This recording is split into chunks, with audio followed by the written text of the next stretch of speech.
everyone to Quiet Conversations with Al Jackson Pasteur.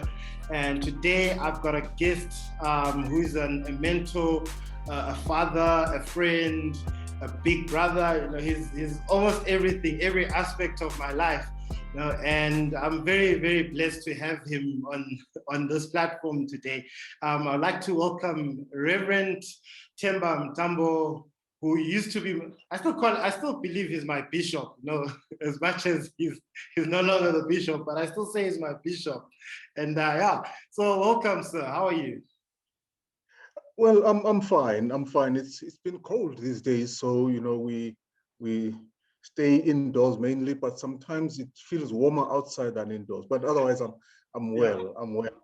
As you know, I'm retired now, but quite a bit of work for various people and churches, including this work that I'm doing with you. Oh, okay. And it's good that you brought up that you're doing this work that you're doing with me. And just to basically introduce yourself, I'd love for you to maybe tell me the history of how you got to the point where you found that conflict resolution is your passion and your purpose. Well, I think conflict resolution found me actually, and did not find it. Having lived in communities where there was constant conflict. Well, beginning from our youth, in the early, possibly most of the 70s, but even before that, the 60s, mid 60s, into the 70s. And then into my adult years with conflicts in South Africa and conflicts in communities, and into my ministry, with conflicts with churches and in communities, and so one found oneself getting asked to intervene, or being compelled to intervene when you see that there are certain things that will lead the community to, that will destroy the community. And so you find that there's no other way other than intervene at that time and try and help the communities or people resolve their issues, from domestic matters to communities to the country. Yes. Also, that interest happened because having worked with people in peace building and peacemaking in the 70s, ended up realizing that you can't do this just off your bat. You've got to try and find some training. You've got to find some way of understanding what is happening, and ways of helping people resolve conflict in a helpful manner, and bring some lasting resolution to the conflict.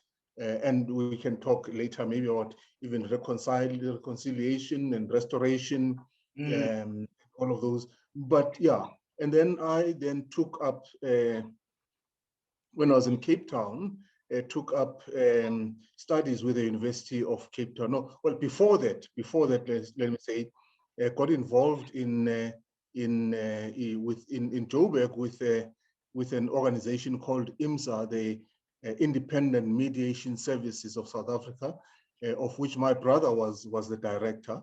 And so my interest in conflict resolution began there when he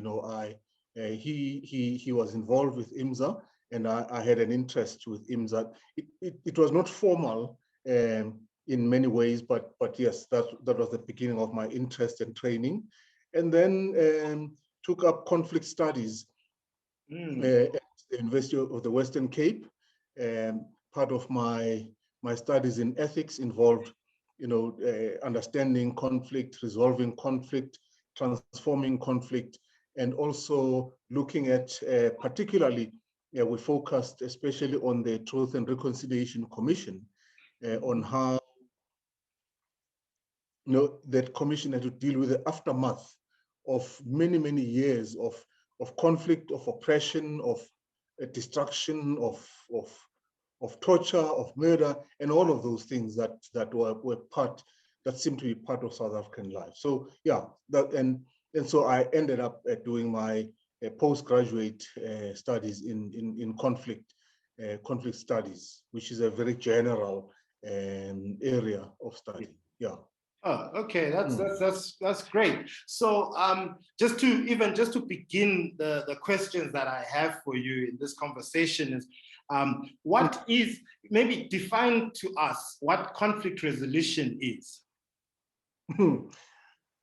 It's actually quite wide. You know, you can't put a handle or define conflict resolution completely, because it has various other aspects. But basically, conflict resolution, or when conflict is resolved or has been resolved, is when two or more parties come to what we call a mutually agreed or mutually acceptable solution to a problem or an issue, that people agree to live with their solution, which they agree upon, without one party maybe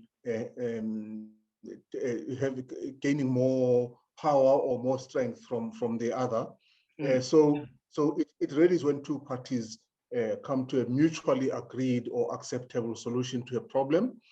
Often, conflict resolution will involve a mediator or someone who will intervene. And sometimes we call those people mediators. Sometimes in conflict, we call some people will call them arbitrators, depending on how the parties want to deal with the conflict. Arbitration, of course, has a much more legal side to it, where people will come to an agreement and sign an agreement, and that is usually, that involves usually someone who has a legal background, kind of. But in the end, it is the two parties coming to a mutually acceptable solution. Of course, as I said, sometimes with someone who would intervene with the intervention of someone. Yes. But this does not also rule out the possibility that the two parties work together, work it out themselves. And in the end, conflict resolution, when conflict is resolved, yes, it is when the two parties own the resolution, own the solutions to their problems. We often say to people, when you go into conflict resolution or helping people resolve their conflicts, remember that it is not your conflict, it is the parties' conflict. You only are coming in to intervene or to help. So in the end, they must own the decisions they make. They must come out of the feeling that they resolve the conflict, not the person who intervenes. Yeah. So that's basically what it is. Okay. And then the next question is not necessarily a basic question, but at the same time, I just want to understand, how do you clarify what source of conflict or of the conflict is? Well, there will be many sources of conflict. There'll be many sources of conflict. Take, for example, the taxi violence that's happening in the Cape. What is the source of that conflict? It is about the routes, yes, that the different associations want to operate. yes. But is it only about the routes? One's got to look at various other areas, such as, is it about money?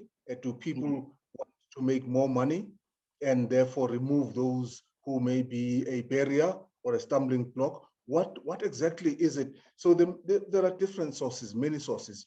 In a family, for example, there could be conflict because one member of the family, say husband and wife, one member of the family behaves in a manner that brings instability or hurt or whatever in the family. And so in that sense, then conflict becomes the source of conflict is perhaps the behavior of one person, and sometimes there is what we also call repeated negative behavior, RNB.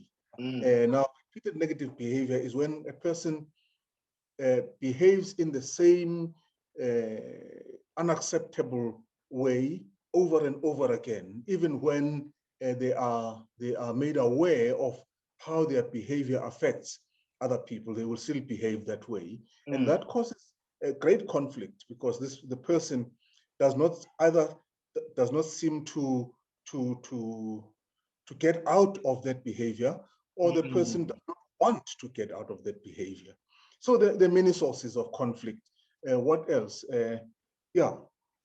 Okay. So when one is called to intervene in a conflict, that's the most important question to ask. What is the source of the conflict? Sometimes in a conflict, we want to determine who is right and who is wrong. But what is important in conflict resolution is not to ask who is right or who is wrong, but is to ask what is wrong. So, when you say what is wrong, then you move away from pointing fingers at one party, but you make them aware of the issue. And so, in soccer, when I used to play soccer, our coach used to say, remember to play the ball and not the man. Oh, yes. So when you say who is wrong, you're playing the man. And I've got to use that maybe gender exclusive language.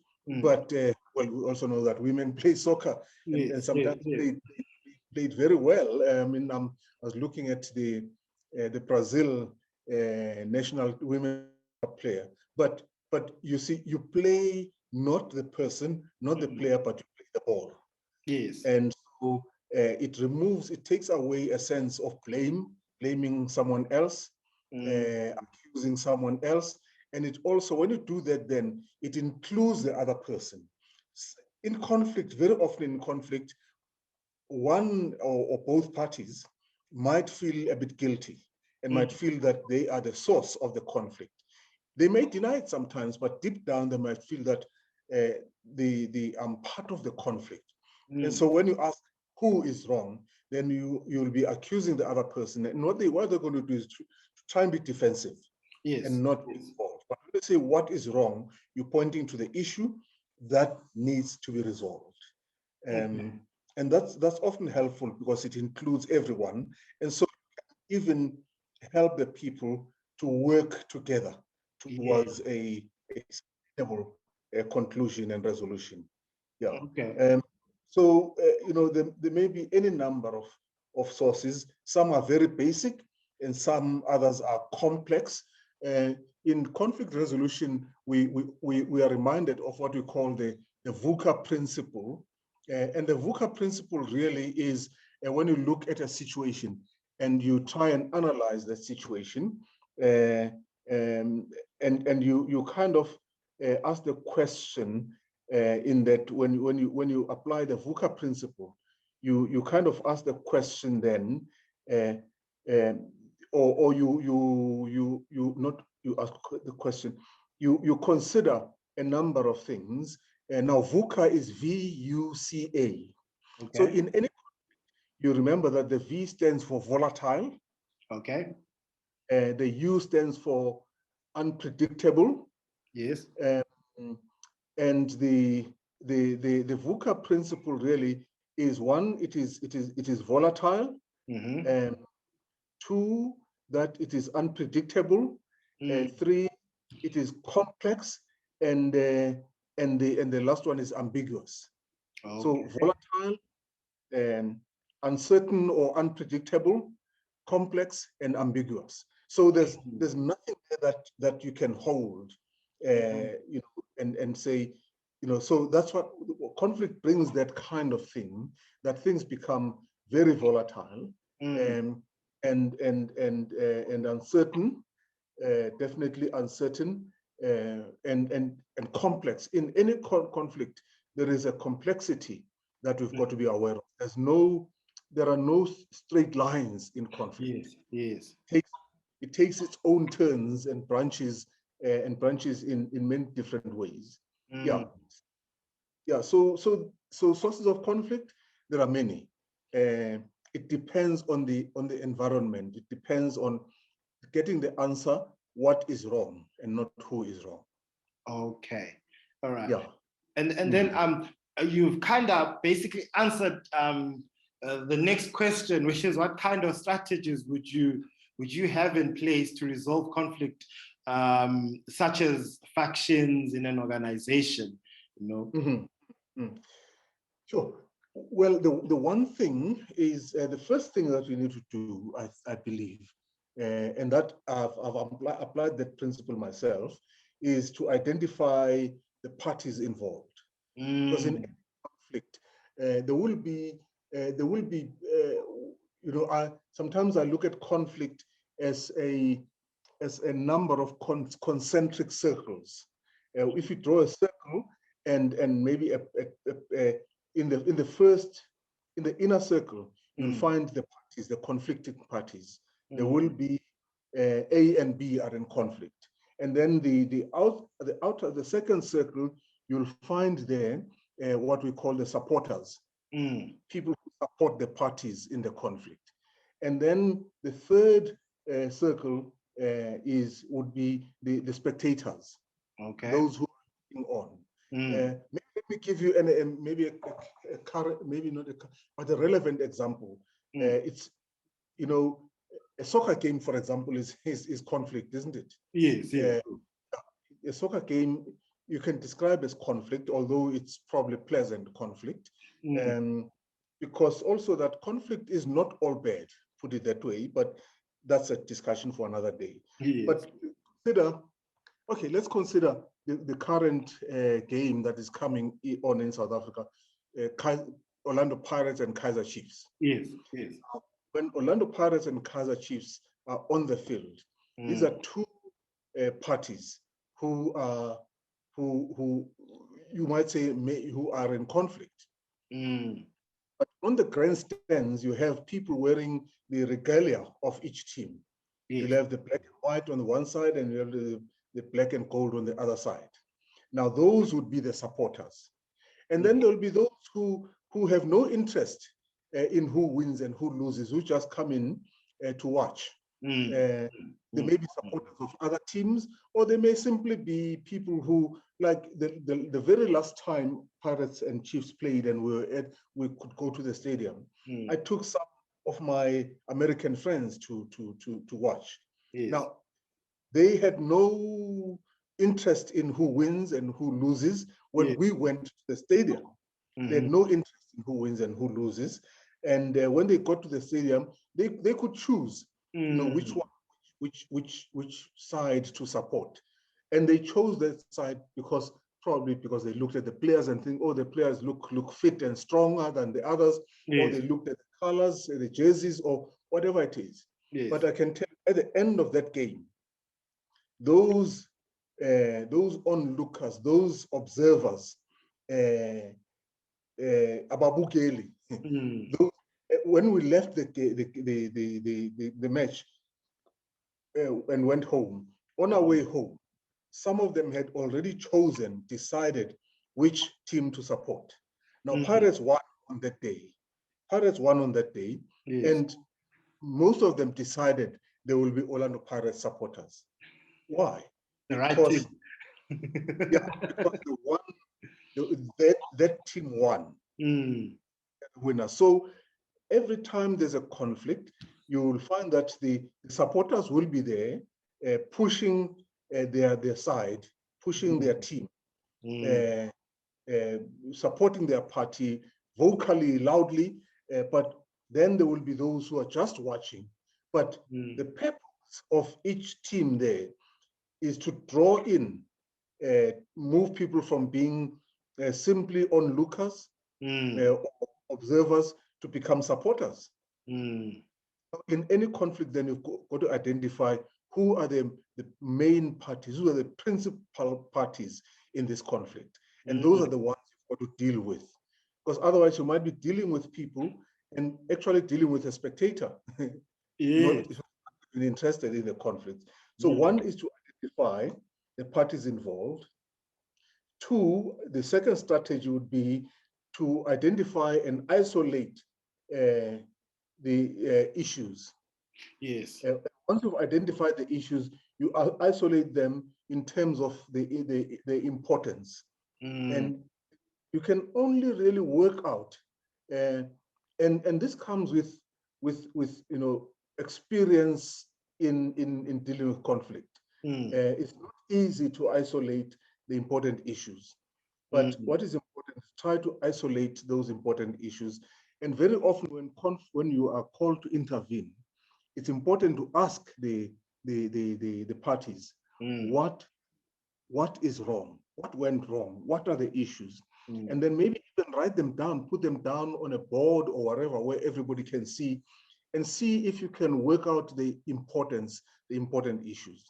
And sometimes you work them out when you look at people's body language, you listen to their voices, and all of those. And then I think that and the other is to look at the power balance. Who has more power? In any conflict, there may be, say, for example, in a family conflict between husband and wife, who has more power? You might find that maybe the husband has more power because he brings in the money, he provides the food, he provides the school fees, he provides clothing for the family, he provides even accommodation. So that person has more power. And so one's got to be aware that the power balances are often not equal. And so one's got to find, without taking sides, one's got to find a way to include those who have no power in the conversations. So basically, those are the things that one can, strategies that one can apply. But I think that also it is because when you are invited to help resolve a conflict, you are given certain authority over the parties. If they have asked you to intervene, you have certain authority in the conflict. But it is also important for people to know, to understand, because sometimes in a conflict, the one party might also make you part of the conflict. Maybe accusing you of favoring the one party against the other, or whatever it is. And so you don't come in there with a almost totally clean slate. You come in there with an identity. And the other, of course, is that you also come in with your own experience of conflict, which might influence the way in which you deal with it. You deal with the conflict. And so there are various other ways, but those, I think, let's stop there. Those are the basic strategies that one has got to use. Okay. So in all these strategies, which main strategy embodies all these strategies when you use them? Which one is like the go-to strategy that you normally go to and say, okay, now this is where we start, and this is how we find basically our conclusion? I don't know whether one could call it a strategy. I guess you can, but one of the most important things is to enable and facilitate discussion and conversation. Yes. You need to let the parties express that anger. If there's pain, let them express that pain. In conflict resolution, we always recommend that the one who intervenes or the facilitator should listen as much as they talk. In fact, we say they should listen more than they talk. But you allow the other parties to talk. You are the enabler, and especially when there are power issues, the one who's got more power will want to talk more. Yes. Want to express themselves more than the other, and they will always interrupt. They'll always and the strange thing is that they'll always apologize. Sorry to interject, but I need to say this now. Those are people who have power. Yes. They want to be heard. They want their voices to be heard, their views to be heard, and they want to suppress the other person's view. And also that when those who have power also will want to, how do I put it now?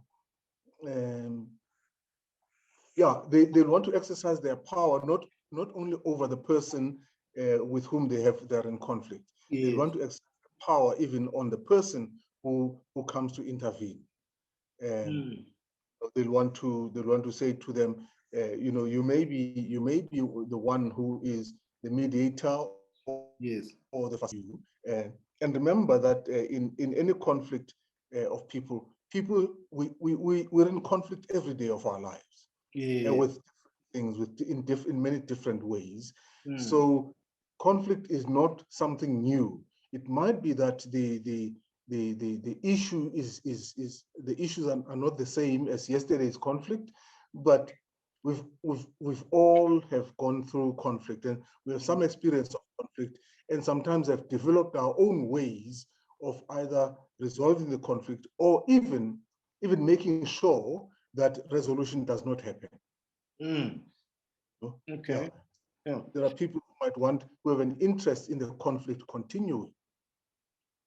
And so now, how do you resolve conflict when it comes to dealing with a situation involving a narcissist person? Oh, yeah. Now, perhaps it might be good to describe or to try and define what is a narcissistic person or a narcissist. I think that well, basically people describe narcissism as a disorder, and but let's put it this way, that a narcissist's behavior is when a person has, I guess, what we believe, an inflated sense of self-importance. When they think that they're more important than everyone else, and that self-importance is inflated. They may be important, but they also have inflated that self-importance. It's someone who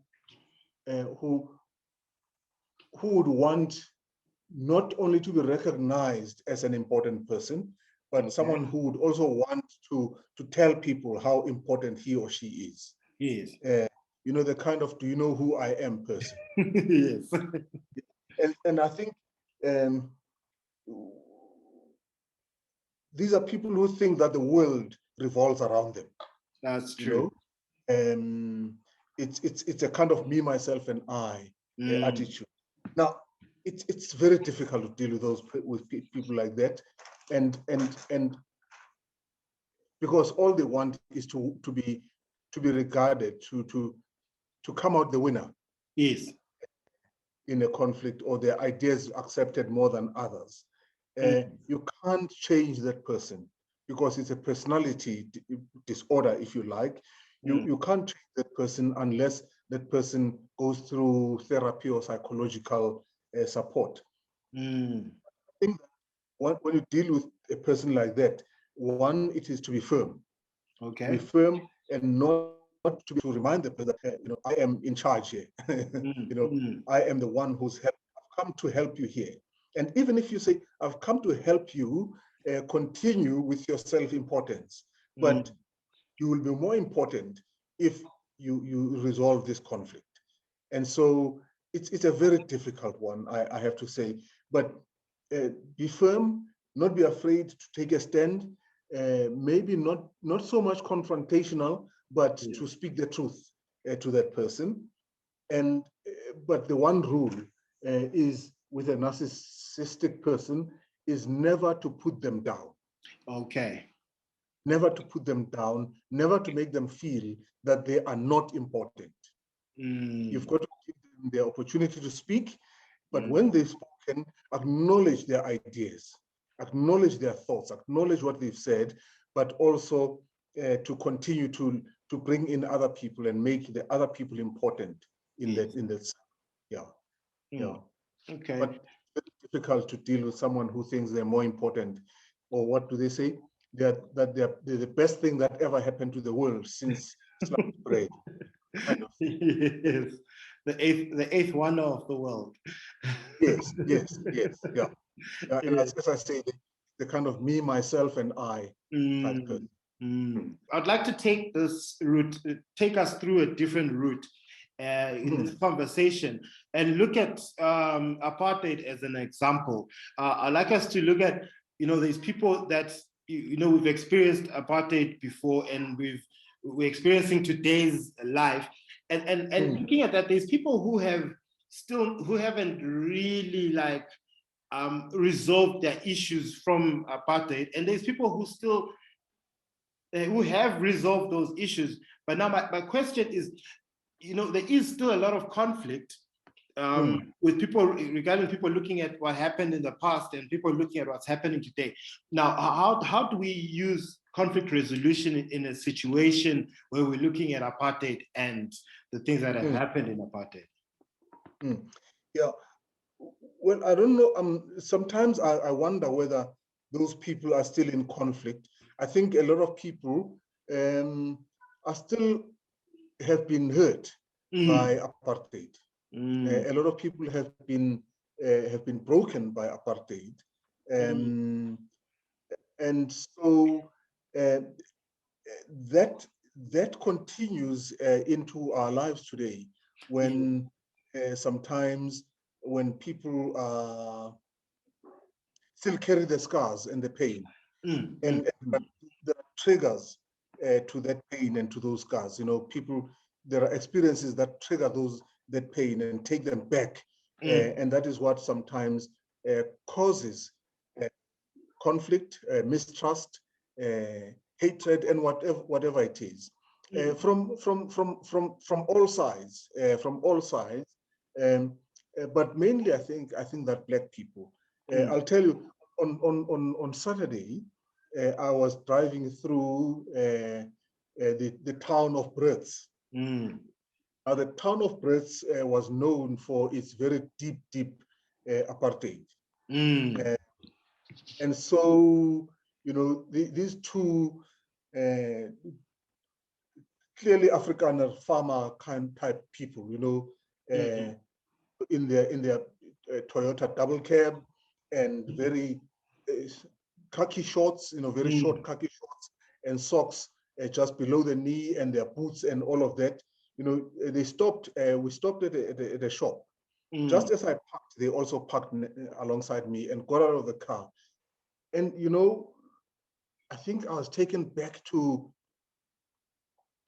my own experience of Afrikaner Brits type people, and I was surprised when one of them greeted and next to that shop is a garage, and one of them greeted the petrol attendants in Setswana, and they started talking, and in one way it still shocks me. Yes. And I had to say, I had to think to myself, well, here are people who may still have very, very deeply, I guess, Afrikaner attitudes in some way, but also have embraced a language of the people they had oppressed. Yes. But the other side, of course, is to ask myself, did they learn this language in order to control the people, or did they learn this language in order to get close and drawn closer to the people? Sometimes people learn a language in order to continue controlling and oppressing people. Yes. And we know that in Robben Island, for example, some of the white warders in Robben Island were selected because of their knowledge of African languages. So they could listen to the conversations or to whatever the prisoners were saying, and report those conversations. So once got, you struggle with what is the reason this person is speaking an African language. Yeah. But I think going back to how the bigger apartheid conflict was resolved, there were a number of elements, of course. The one element was confrontation, confronting the wrong and the enemy, sometimes in ways that caused a lot of pain and destruction. Also, when people started talking, when you get to the point in any conflict, you get to the point where you reach almost like a stalemate, where you don't know what to do anymore. You don't know what to do anymore. Things have gone so bad that you don't know what to do anymore. There does not seem to be any resolution. But when it gets to that point, then people are more and more open to talking about their conflict, to talk about their differences. And so, and to confront those differences and to say, well, the issue here is has been apartheid, has been oppression, has been power over other people. Yes. And the other is truth, speaking the truth to one another. I can remember during the what do they call it, Codesa, yes, when Nelson Mandela stood up and confronted de Klerk about the fact that he was not committed to the process. That's what turned things around. The other is one acknowledging that we are different people, and going to change this person in one day, but it is going to be a process. It's going to be a journey. Yes. But I think the other, of course, and it's a particularly South African thing, which is linked to the Truth and Reconciliation Commission, but it was also to allay the fears of people that there's going to be retaliation.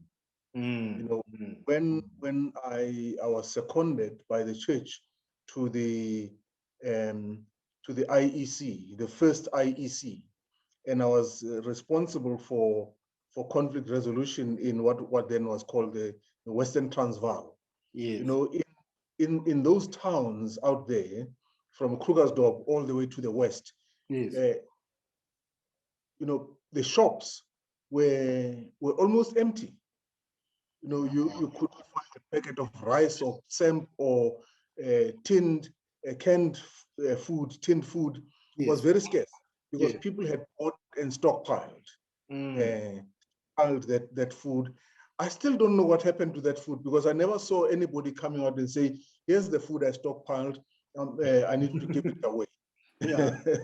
and at the end of the whole thing, after the election, people still went to the shops. I would have expected to see fewer and fewer people in the shops because they've got all they want in their houses stretched somewhere. Yeah.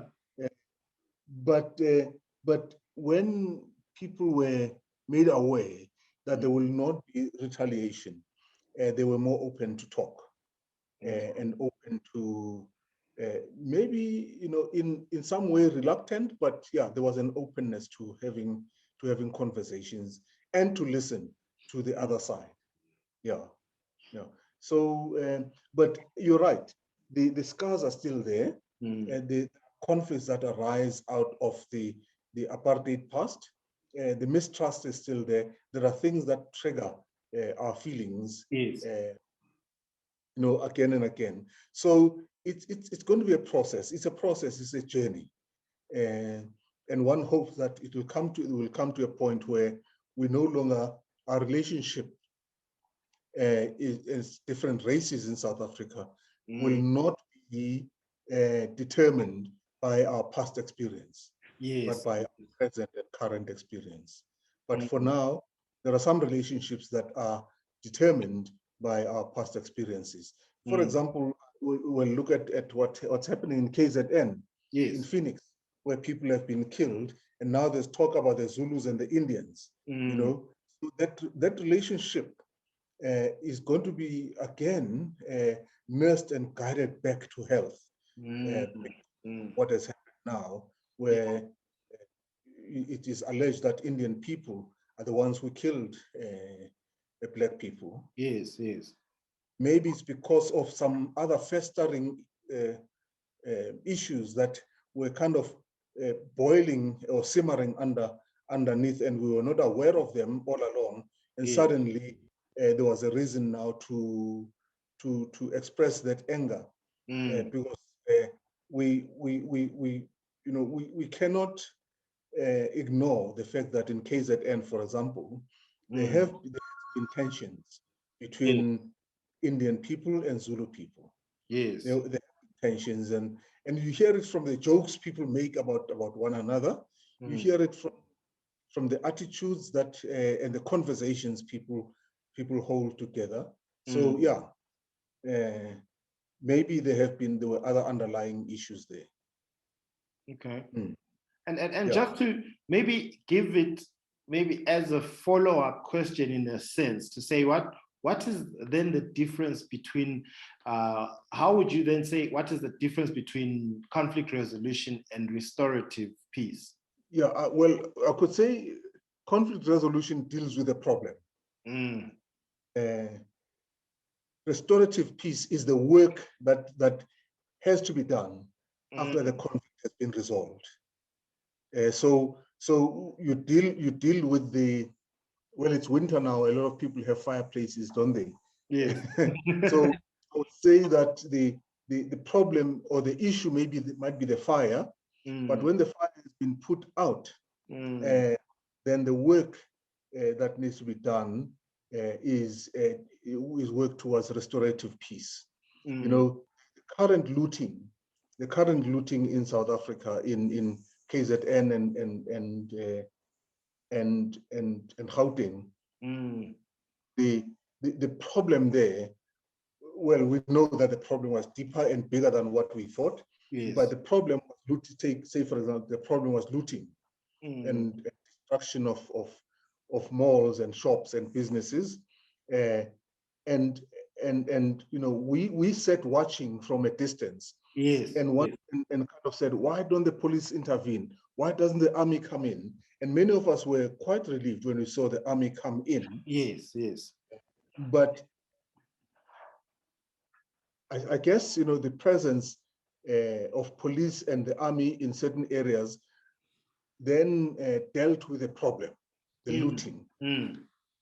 But restoration happens after the conflict has been resolved, like cleaning, like rebuilding, like restoring those areas. Because for now, for example, someone who looted a bag of milli-meal, that milli-meal has probably run out or is running out right now. Yes, yes. It wouldn't last forever. And so, and someone who looted a double door fridge that has got no food, they probably don't even have electricity to get the fridge to run. Yeah. And so, the work that needs to be done now is how do we take things back to normal? Yes. Work, I guess, was done at first by people who went out with brooms and cleaning material to clean up. The work is going to start building up.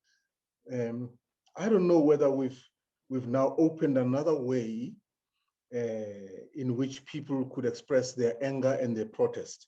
That if there's protesting now, there probably will be another episode of looting. I hope not. Yes. But I think people have now discovered another way of expressing their anger. Yes. You know, it's not about burning tires and blocking roads. It is about the shops and the malls, you know, which could be something that is recurring all the time. So we may have to find, you know, malls fenced in, more security at malls, more police or whatever. I don't know, but I really hope that people will not have found another way of expressing their anger or protest with these malls. But so restorative peace then is work that is done afterwards. That will include reconciliation. That will include restitution. That will include, for example, confession, and all of those elements that make for peace, where people acknowledge that they have been wrong, and maybe commit not to do the same. There will be a sense that, well, what after I have wronged someone, I've wronged some people, there needs to be some restitution or some behavior that says that I want to restore things back to normal, and there needs to be an element of reconciliation, and also what I made some notes here to say, it is about learning to live with one another, even when the differences still exist. We learn to live with one another even when the differences still exist, and then we also learn to work together to build a new environment. That is what I would regard as restorative peace. Okay. People have been restored. People are at peace because they have found ways of restitution. They found ways also of moving out of their guilt to a place where they can live together. Yeah. Okay. And so, in your last words, do you think we will ever resolve the conflicts we have in South Africa? Well, it depends what conflicts there are, but I think that South Africa is on a journey. Yes, we're on a journey, and I sometimes feel that we're on a roller coaster journey. Sometimes we are, the roller coaster has gone up and is going up slowly and quietly and peacefully. You enjoy the view, you enjoy life as a South African, and then suddenly it goes down and goes down very quickly, and we start screaming and in fear and whatever. So it's a roller coaster journey, really. But the new thing that has come now is what we call not conflict resolution, but conflict transformation. Okay. Conflict transformation really addresses the underlying issues that give rise to the conflict. So it's addressing, say, people will say, well, people were looting because they are these are criminal acts. But we can't ignore the fact that many of them went to loot because not only do they want those things, but they needed them. Yes. A kid, and you saw 10-year-olds, 12-year-olds running into the malls, and you saw some of them coming out with a pair of techies, that they always walked past that shop, looking at those techies and wondering when they will have that pair of techies. Now there's an opportunity. What do? They grab that. So the underlying issue there, and I'm not saying it was only poverty that caused people to loot, but there is an underlying thing there. And I guess if we had dealt with the whole poverty, with poverty, in more helpful ways, we may not have had as much damage or destruction as we've had. I don't know. I'm simply stating a possibility. And one's got to also look at how do we address those underlying conditions which give rise to the conflict. Has it been the corruption we saw in our leaders, when the leaders are corrupt and clearly stealing? Some of them are just simply thieves. Now, how does a South African, an ordinary South African, then refrain from stealing when they see the leaders stealing? See the politicians involved in acts of theft. How do I then, when the mall or a shop is vulnerable, and I see the possibility of grabbing something there, and I think that's what people say. They will say, well, our politicians are eating, so why can't we eat? Yes. It's our turn to eat now. But as you you steal something and then it runs out, Yes. or you steal something and then a day later you find that this is really not useful to me. And I wondered, for example, when reports come in that television sets and electrical appliances are stacked in informal settlements that will not have electricity anytime soon. That's true. Now, what use is that fridge? Yeah. What use is that television set? Because now they're even afraid to sell them, because if you go to sell it, you might be questioned and asked, where did you find it? Where, can you produce proof of purchase for that? So there are many things that people grabbed because it was just a feeding frenzy, put it that way, a free for all, So we talk about conflict transformation. It is dealing with the underlying issues. Okay. As I mentioned earlier, with the taxi violence, for example, is it just people who don't like each other? No, it's because all of them want certain routes, want control of certain routes. Yes. All of them want more money, yes. And so well, of course, somewhat in Cape Town. When I was in Cape Town, we had to deal with that kind of conflict quite regularly in the taxi industry. And we had to sit with people there who, for lack of a better expression or explanation, who were quite racist. They were the so-called colored community. Yes. And the so-called Xhosa speaking community seem to be able to get, the colored communities used to use the K word quite often, quite freely, really. And the Xhosa community used to use the word amalau, it's also derogatory in another way. Yes. People in the same city, operating in the same industry, but were divided in terms of communities, but that also is a result of apartheid. Yes. Because when some people who used to live in what was called District 6 would tell stories of how people just simply lived together there. Yes. White, black, whoever, they lived together in the same place until that area was declared a white area, and some people moved to places like Khayelitsha, Gugulethu, and others moved to the Cape Flats, to various other areas. So Yeoville and places like that. That then created a lot of the polarization and the if you don't live with people, if you don't live together, you're never going to know each other. You're never going to understand each other. You're never going to appreciate one another. I grew up in a township in Soweto, where in our street there was every language that is spoken in South Africa in one street, and we learned to speak all these languages.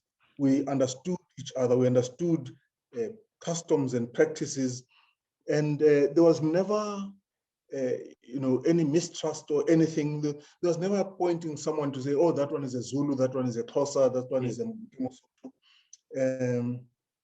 But then when that township was then, when we were moved from there, people were put into sections. There was basically the Nguni speaking section and the Sotho speaking section. And that is when people began to see how different we were. Even schools, there was a Zulu school, a school with whose medium of instruction was Zulu. Another one in another section was had the medium of instruction as Sotho or Tswana, whatever. So we began to see the differences when before we did not see them, because at school we had all these mediums of instruction. Yes. And we live together. Yes. Well, thankfully, that is now, it is now possible for Yes. people to live wherever they choose to live. Yes. Yes. Yeah. Well, thank you very much, Rev. And just maybe in conclusion, I could say that, you know, Are you still together, Elvis? no, I'm saying, sorry, thank you very much for this conversation that we've had. And maybe in conclusion, just to say that, you know, in conclusion to conflict, the conclusion to conflict is that these disputes or conflicts can arise between any two groups of people with different points and views and interests and needs and values. So conflict can both be productive and non-productive conflicts. So we need to just understand that. And yes, I believe in that transformative resolution would be the best way to look at this and in resolving our issues, especially you know, the transforming of our minds in a space like South Africa, you know, where we need to just transform the way we think into a different way so that we can understand one another. And I love that you spoke about living together in a community, which brings us to that the moment we, you know, if we go back, let me just go back to the to biblical terms.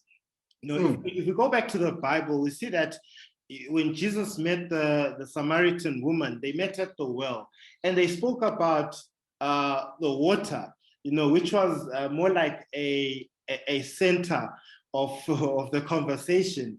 And for us, just to understand one another, I think we need to live with each other, even get to a point where we break bread with one another, which is like the importance of what we have in the churches, where we have communion, where we break bread with each other and get to a level where together we are at that level where we are under God.